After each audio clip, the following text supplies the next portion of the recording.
Hey everyone, how's it going? Here today with a video showing you some hidden features in iOS 7.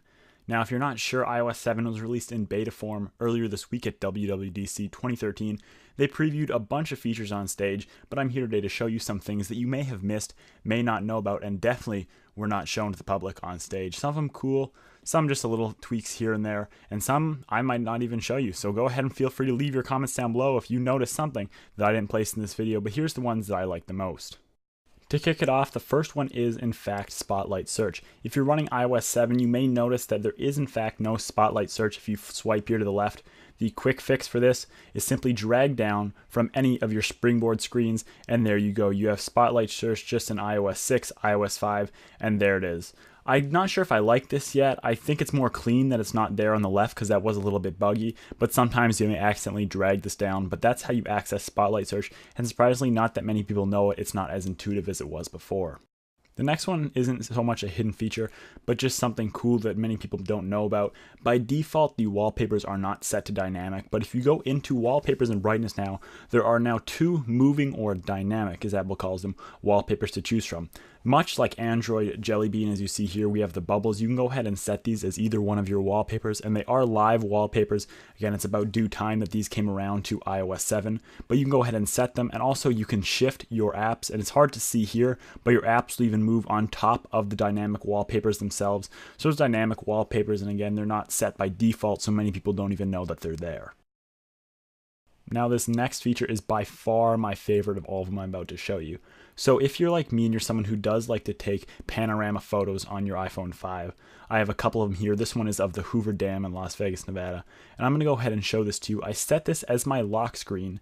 And now when you quit out and go to your lock screen, you can do this really, really cool feature. So here's the panorama photo, and there's my lock screen. It reacts to your movement, and you can look at the whole thing up, down, left, right. This is by far one of the coolest things. It's actually hard to figure out if you don't know. If you set it as a panorama photo, no need to crop it. You can set it as this and access that awesome feature.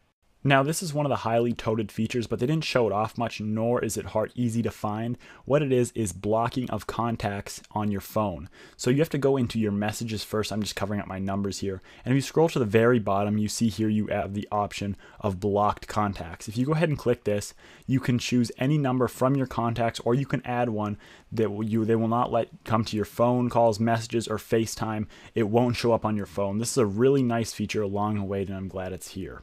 Now this one also not as big, but very handy at that. If you go all the way to the bottom of your notification center settings, you see you have these government alerts, which by default are set to off. They're kind of cool though. If you turn on Amber Alerts and Emergency Alerts, it will place government alerts in your notification center if there's ever something going on, which they need to alert you. A really handy feature. I like that Apple's done this, and if you flip those on, kind of a nice hidden feature.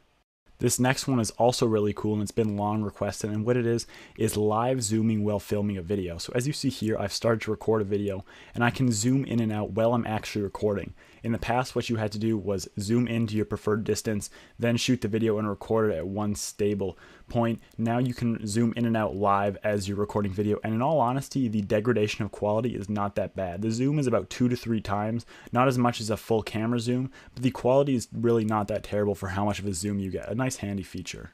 This next thing isn't so much a feature as it is just a little extra Easter egg, but if you take a close look on the clock icon on the springboard, you will notice that it is now live and is updated with the current time, even with the second hand.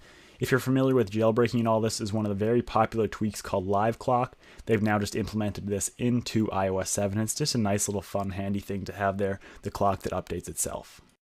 The next two features I'm about to show you are things Apple implemented.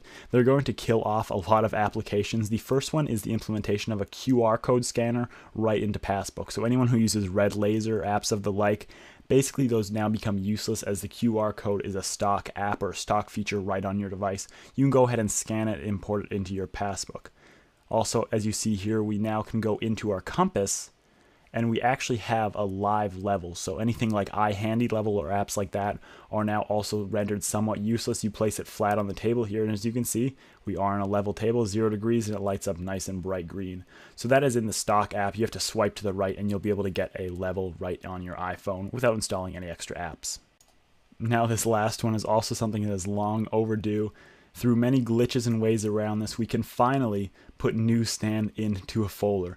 Apple has not wanted you to do this for so long, but as you can see here, you can now finally place newsstand into any folder. No having to hide it or beat the system. It just simply goes in. You can keep it in there or pull it out as you wish. So that's newsstand in folder, a cool little feature that I also found. So those are all the hidden features that we decided to place in this video today. If you have noticed any that I didn't show in this video that you think are pretty cool and you're running your copy of iOS 7, please feel free to leave a comment below. Again, these are the ones that I just found the most interesting, so I decided to make a video on them. If you are curious in running iOS 7 right now, as it's not yet available to the public, go ahead and head over to iOSbetas.com. That's iOSbetas.com, and you can sign up and begin using iOS betas today.